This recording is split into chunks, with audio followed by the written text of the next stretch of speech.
Hello everyone, welcome to Prakriti classes. I hope you all are doing well.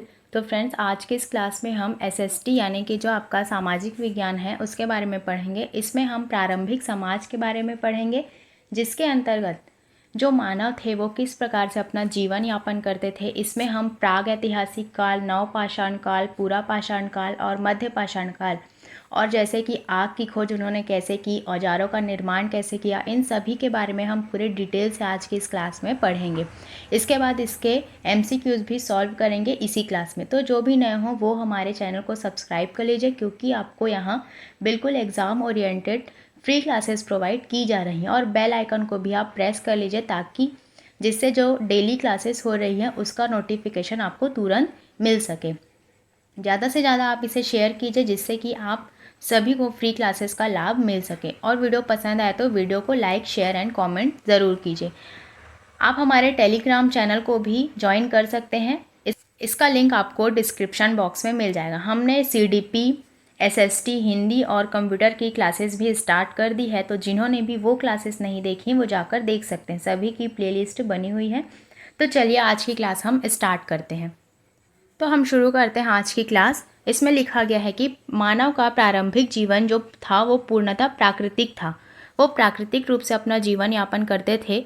मानव जो थे वो प्रारंभिक आखेट पर निर्भर करते थे। उनका जो भोजन था वो मांस तथा कंदमूल हुआ करता था। जो मानव थे आपके, वो अग्नि से अपरिचित थे।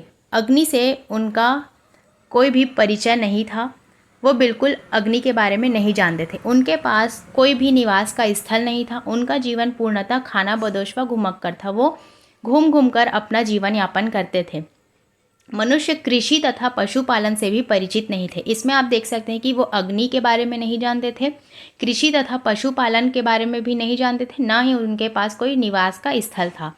तो इस काल में जो मानव थे खाद्य पदार्थों का मात्र उपभोक्ता था, ना कि उत्पादक। भारतीय उपमहाद्वीप में करीब 20 लाख वर्ष पहले आरंभिक मानव रहते थे, जिन्हें हम खाद्य संग्राहक के नाम से जानते हैं। जो ये 20 लाख वर्ष पहले आरंभिक जो मानव थे उन्हें हम खाद्य संग्राहक के रूप में जानते हैं।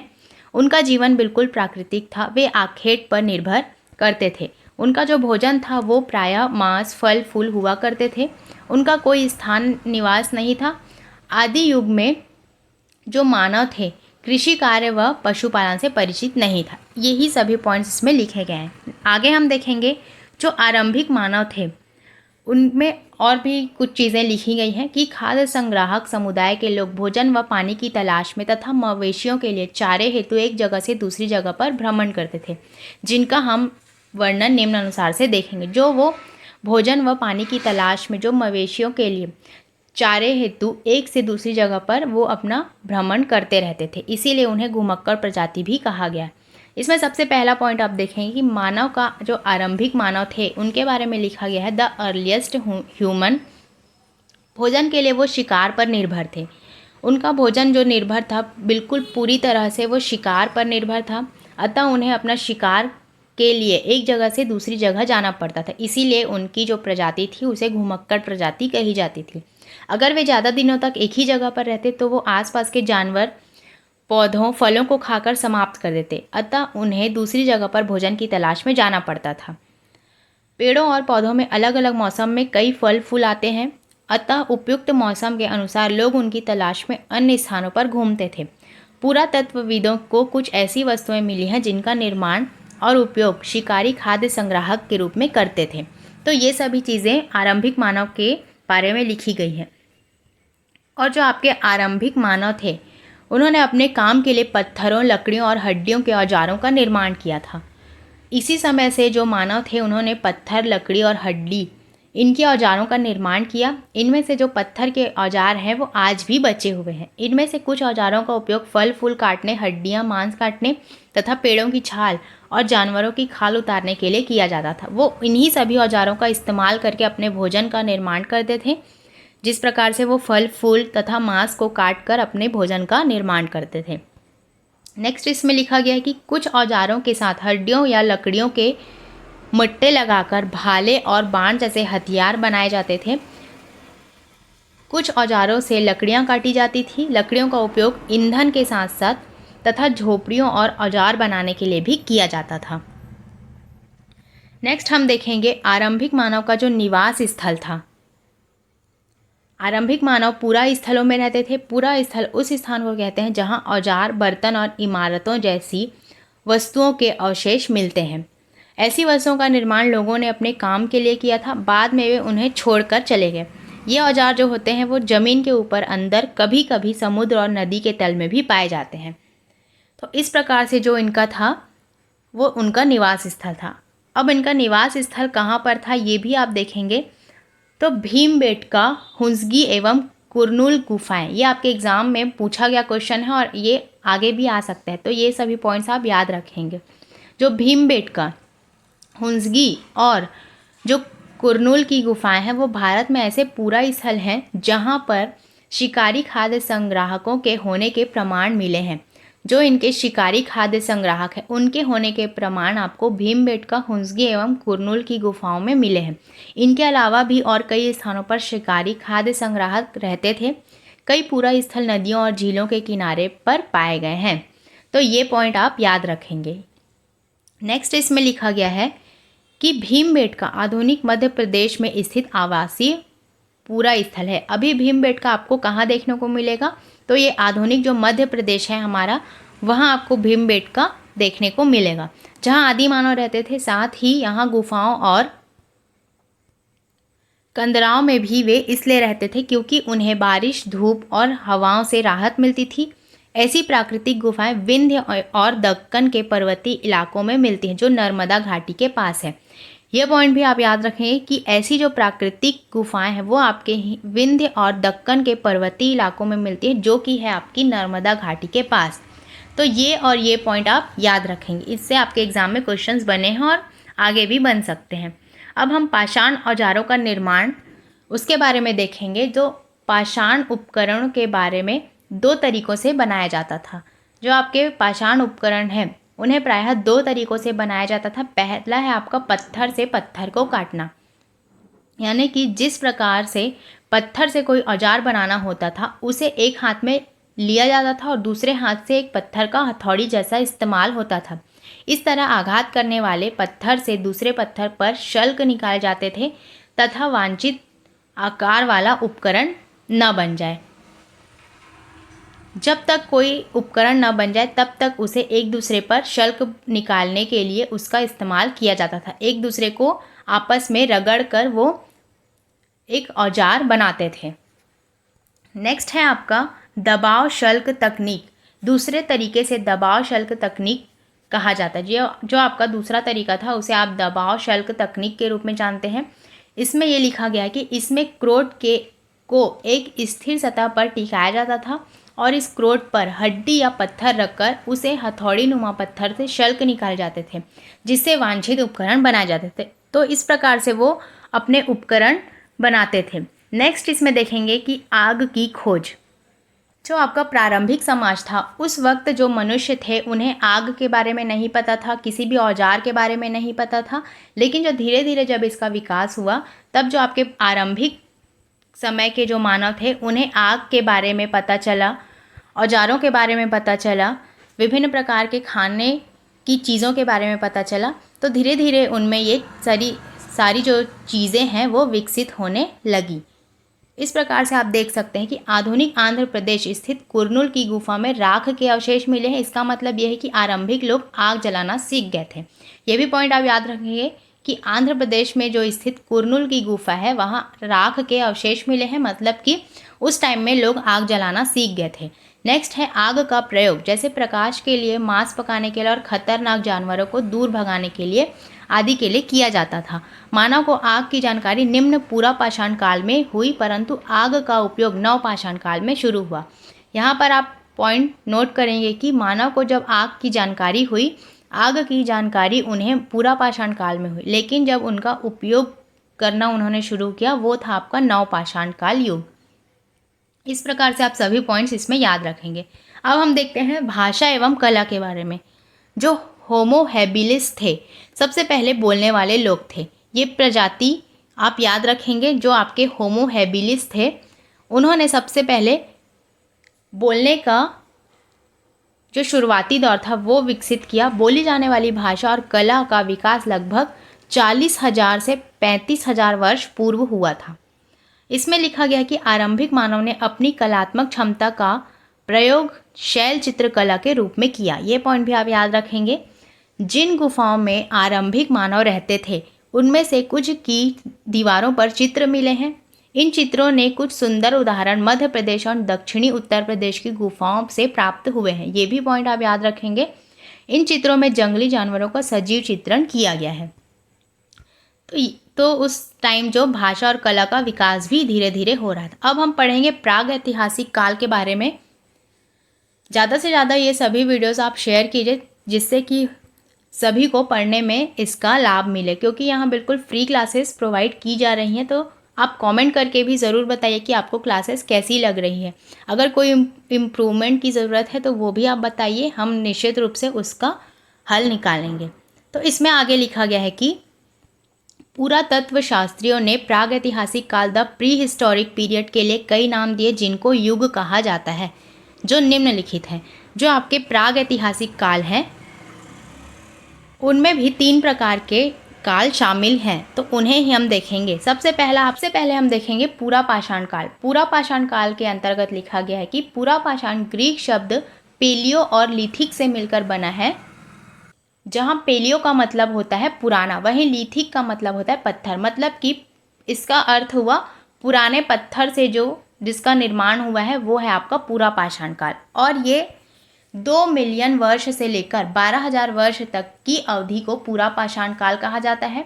पूरा पाषाण काल को भी 3 काल में विभक्त किया गया, आरंभिक, मध्य एवं उत्तर पूरा पाषाण काल। तो इस प्रकार से आप जो आपकी पैलियोलिथिक पीरियड है उसके बारे में आपको पता होना चाहिए। नेक्स्ट आप देखेंगे कि सबसे मोस्ट इम्पॉर्टेंट पॉइंट यहाँ लिखा गया है कि भारत में पूरा पाषाण काल के दौरान शुतुरमुर्ग होते थे। आपसे पूछा जाएगा कि शुतुरमुर्ग किस काल के दौरान अवस्थित थे, तो आपको पता होना चाहिए कि पूरा पाषाण काल के टाइम शुतुरमुर्ग आपको देखने को मिलते थे। शुतुरमुर्ग के अंडों के अवशेष महाराष्ट्र के पटनेपुरा स्थल से प्राप्त हुए। ये क्वेश्चन आपके एग्जाम में पूछा गया क्वेश्चन है, तो इसे आप अच्छे से याद रखेंगे। इनके कुछ छिलकों पर चित्रांकन भी मिला है तथा अंडों से मनके भी बनाए जाते थे। भीमबेटका, हुंसगी, कुरनूल गुफाएं जो है आपके पूरा पाषाणिक स्थल के अंतर्गत आते हैं। तो ये सभी पॉइंट्स आप पूरा पाषाण काल के अंतर्गत रखेंगे।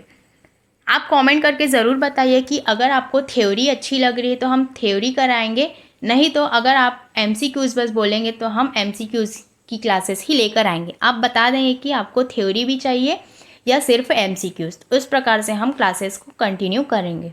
मध्य पाषाण काल के बारे में अब हम देखेंगे कि ये वह समय था जब पर्यावरणीय बदलाव प्रारंभ हुआ। जब आपके पर्यावरणीय बदलाव प्रारंभ हुए, ये उस समय का काल है जिसमें लिखा गया कि 12,000 वर्ष पूर्व से लेकर 10,000 वर्ष पूर्व तक के काल को हम मध्य पाषाण काल के अंतर्गत रखते हैं, जिसे आप मेसोलिथिक पीरियड भी कहते हैं।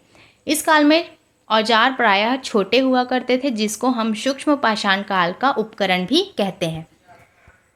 नेक्स्ट इसमें देखेंगे हम नवपाषाण काल के बारे में। इसमें लिखा गया है ये 10,000 वर्ष पूर्व से लेकर उसके बाद के काल को हम नवपाषाण काल कहते हैं, जिसे आप नियोलिथिक पीरियड भी कहते हैं। यहाँ नव का अर्थ नए से है, आप तो नाम से ही जान गए होंगे। इस काल में पत्थर के औजार परिष्कृत हुए तथा धातुओं के हथियार भी उपयोग में आने लगे। इस टाइम से जो है मनुष्य आपके धातुओं के हथियार उपयोग करने लगे। नेक्स्ट आप इसमें लिखा गया है कि जो बुर्ज होम, मेहरगढ़, कोल्हीडीवा, दावजली हेडिंग, महागढ़ी, हल्लूर, पय्यामपल्ली आदि प्रमुख नवपाषाणिक स्थल हैं। ये सभी नाम आप नोट कर लेंगे क्योंकि इन सभी नामों से आपके एग्जाम में क्वेश्चन डायरेक्ट पूछे जाते हैं। नेक्स्ट अब हम देखेंगे, अब हमने इसकी थ्योरी अच्छे से कर ली, अब इससे जो रिलेटेड MCQs हैं वो हम सॉल्व करेंगे, जिससे कि आपका है पूरा ये चैप्टर कंप्लीट अच्छे से हो जाएगा। सबसे पहला क्वेश्चन लिखा गया कि आरंभिक मानव के संदर्भ में निम्न में से कौन सा असत्य है। आपको असत्य बताना है, तो ऑप्शंस दिए गए हैं। आरंभिक मानव ने अपने काम के लिए पत्थरों, लकड़ियों और हड्डियों के औजारों का निर्माण किया, तो ये तो हमने पढ़ा था कि ये बिल्कुल सही था। आरंभिक मानव से संबंधित पत्थर के औजार आज भी बचे हुए हैं, ये भी पॉइंट हमने देखा था, ये भी बिल्कुल सही है।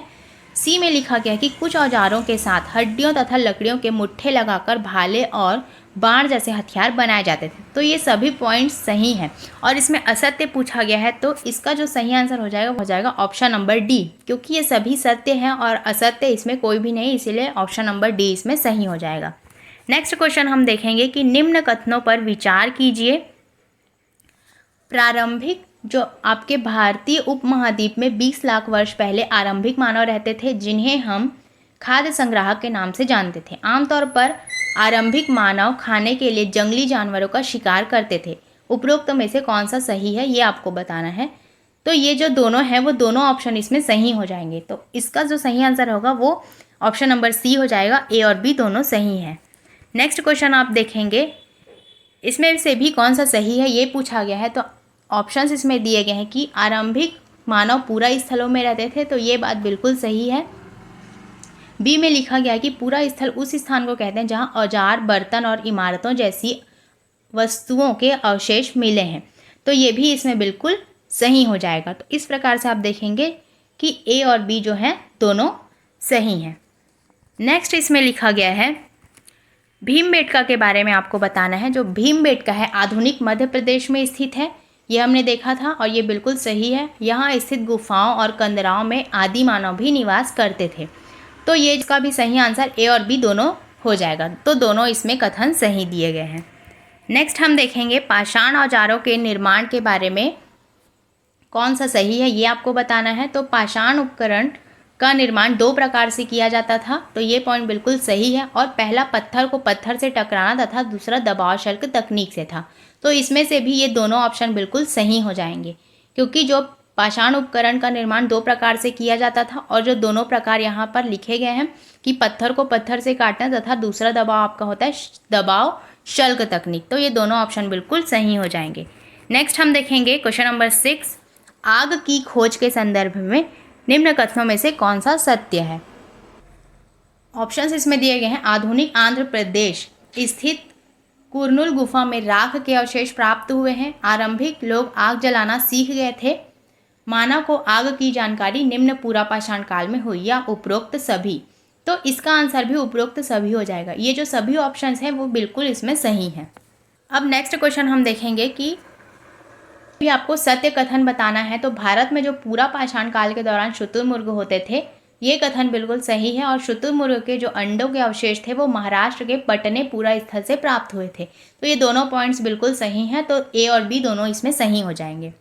नेक्स्ट अब हम देखेंगे क्वेश्चन नंबर 8, नवपाषाण काल के संदर्भ में कौन सा सत्य है, ये आपको बताना है। तो इसमें जो लिखा गया है, यह 10,000 वर्ष पूर्व से लेकर उसके बाद के काल को नवपाषाण काल कहा जाता है। इस काल में पत्थर के औजार प्रायः छोटे हुआ करते थे। तो इसमें से भी जो दोनों आंसर है वो बिल्कुल सही हो जाएंगे। तो इस प्रकार से सी ऑप्शन इसमें बिल्कुल सही हो जाएगा। नेक्स्ट हम देखेंगे क्वेश्चन नंबर 9, कौन सा युग्म गलत है, ये आपसे पूछा गया है। पूरा पाषाणिक पूरा स्थल में भीमबेटका स्थित है, ये बिल्कुल सही है। नवपाषाणिक काल में मेहरगढ़ स्थित है, ये भी बिल्कुल सही है। लेकिन जो महापाषाणिक काल पूरा स्थल है इसमें हल्लूर स्थित नहीं है, तो यही ऑप्शन इसमें बिल्कुल सही हो जाएगा, क्योंकि गलत पूछा गया है तो गलत जो आंसर है वो यही है। नेक्स्ट आप देखेंगे क्वेश्चन नंबर 10, इसमें आपको बताना है कि कौन सा कथन असत्य है। बुर्ज होम नवपाषाणिक पूरा स्थल है, कुरनूल गुफाएं पूरा पाषाणिक पूरा स्थल है, या ब्रह्मगिरी महापाषाणिक पूरा स्थल। आपको असत्य बताना है और लास्ट में दिया है कि उपरोक्त में से कोई नहीं। तो ये उपरोक्त में से कोई नहीं, क्योंकि ये सभी सत्य हैं और असत्य आपसे पूछा गया है, तो इसमें से कोई भी असत्य नहीं है। नेक्स्ट क्वेश्चन आप देखेंगे कि इनमें से कौन सा स्थल महापाषाणिक पूरा स्थल के रूप में जाना जाता है। भीमबेटका, हुंसगी, चिरांद या आदि चन्नलूर। तो जो महापाषाणिक पूरा स्थल के रूप में जाना जाता है वो है आपका आदि चन्नलूर। नेक्स्ट आप देखेंगे शुतुरमुर्ग के अंडों में मनके किस काल में बनाए गए थे। पूरा पाषाण काल, मध्य पाषाण काल, नवपाषाण या महापाषाण काल। तो इसका आंसर हो जाएगा पूरा पाषाण काल में आपके शुतुरमुर्ग के अंडे मिले थे और इनसे ही मनके का स्थान, जो आपके मनके का निर्माण हुआ था वो इसी अंडों से किया गया था। नेक्स्ट क्वेश्चन हम देखेंगे क्वेश्चन नंबर 13 कि निम्नलिखित में से कौन सा पूरा पाषाण स्थल है। भीमबेटका, सशक्त गांव, बुर्ज होम या हल्लूर। इसका आंसर हो जाएगा भीमबेटका, ये जो सभी क्वेश्चंस हैं वो आपके प्रीवियस ईयर में पूछे गए क्वेश्चंस हैं, तो बनाने की कोशिश करेंगे क्योंकि ये आपके एग्ज़ाम में फिर से रिपीट हो सकते हैं। नेक्स्ट आप देखेंगे मध्य प्रदेश में स्थित भीमबेटका एक पूरा स्थल है, पूरा पाषाणिक, नवपाषाणिक, महापाषाणिक या सूक्ष्म पाषाणिक। इसका आंसर हो जाएगा पूरा पाषाणिक। नेक्स्ट हम देखेंगे क्वेश्चन नंबर 15, किस स्थान पर मृतक को प्रायः उत्तर की ओर सिर करके दफनाया जाता था? सशक्त गांव, मेहरगढ़, बुर्ज होम या भीमबेटका। इसका जो सही आंसर हो जाएगा वो आपका हो जाएगा मेहरगढ़। मेहरगढ़ में उत्तर की ओर सिर करके मृतकों को दफनाया जाता था।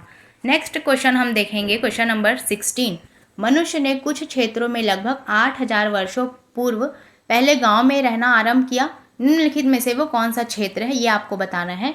नर्मदा के आसपास के क्षेत्र, सुलेमान तथा किरथर की पहाड़ियाँ, या गंगा तथा यमुना दोआब, या दक्कन तथा कोंकण।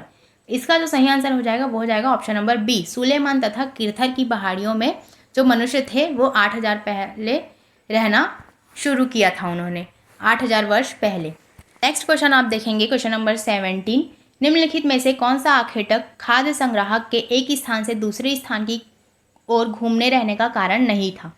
एक स्थान पर रहने से संसाधनों की कमी हो जाती थी, उन जानवरों का पीछा करना जिसका वे शिकार करते थे, संसाधनों के लिए अन्य आखेटक खाद्य संग्राहक समूहों से संघर्ष करना, या फिर जल संसाधनों की खोज। तो इसका जो सही आंसर होगा वो हो जाएगा आपका ऑप्शन नंबर 3, संसाधनों के लिए अन्य आखेटक खाद्य संग्राहक समूहों से संघर्ष करना। नेक्स्ट क्वेश्चन हम देखेंगे क्वेश्चन नंबर 18, मानव इतिहास में कौन सा काल सबसे लंबा है? पूरा पाषाण काल युग, या महापाषाण, या मध्य पाषाण, या नवपाषाण। तो जो सबसे आपका लंबा युग था या काल वो आपका पूरा पाषाण युग के अंतर्गत आएगा। आज का हमारा लास्ट क्वेश्चन लिखा गया है कि खाली स्थान में प्राचीन शैल चित्रकला मिलती है। जो आपकी प्राचीन शैल चित्रकला कहाँ मिलती है ये आपको बताना है। कर्नाटक तथा तमिलनाडु, तमिल और आंध्र प्रदेश तथा उड़ीसा, या मध्य प्रदेश तथा उत्तर प्रदेश। तो इसका जो सही आंसर हो जाएगा, जो आपकी प्राचीन शैल चित्रकला है वो आपके मध्य प्रदेश और उत्तर प्रदेश में मिलती है। इस प्रकार से इसका आंसर हो जाएगा ऑप्शन नंबर डी। तो दोस्तों आपने देखा कि आज हमने जो आपके प्रारंभिक समाज के अंतर्गत जो आपके आरंभिक मानव थे उसके बारे में हमने बहुत ही डिटेल से इसकी थ्योरी पढ़ी। फिर उसके बाद हमने इससे जो भी रिलेटेड एमसीक्यूज़ थे, इम्पॉर्टेंट एमसीक्यूज़, उसे हमने आज की क्लास में पूरा कंप्लीट किया। तो आपको ये क्लास कैसी लगी वो आप कमेंट करके ज़रूर बताइए, क्योंकि आपके एग्ज़ाम के पॉइंट ऑफ व्यू से बहुत ही इंपॉर्टेंट है और हम पूरे इम्पॉर्टेंट क्वेश्चंस का एक कलेक्शन लेकर आपके लिए आते हैं। तो आप कमेंट करके ज़रूर बताइए कि आपको क्लासेस कैसी लग रही हैं, और ज़्यादा से ज़्यादा आप इसे अपने दोस्तों में शेयर कीजिए जो भी शिक्षक भर्ती की तैयारी कर रहे हैं या सीजी टेट की तैयारी कर रहे हैं, कि दोनों में आपके काम आएंगी। तो ज़्यादा से ज़्यादा आप इसे शेयर कीजिए और वीडियो को लाइक, कमेंट एंड शेयर ज़रूर कीजिए। मिलते हैं ऐसे ही नेक्स्ट वीडियो में, तब तक के लिए thank you and take care.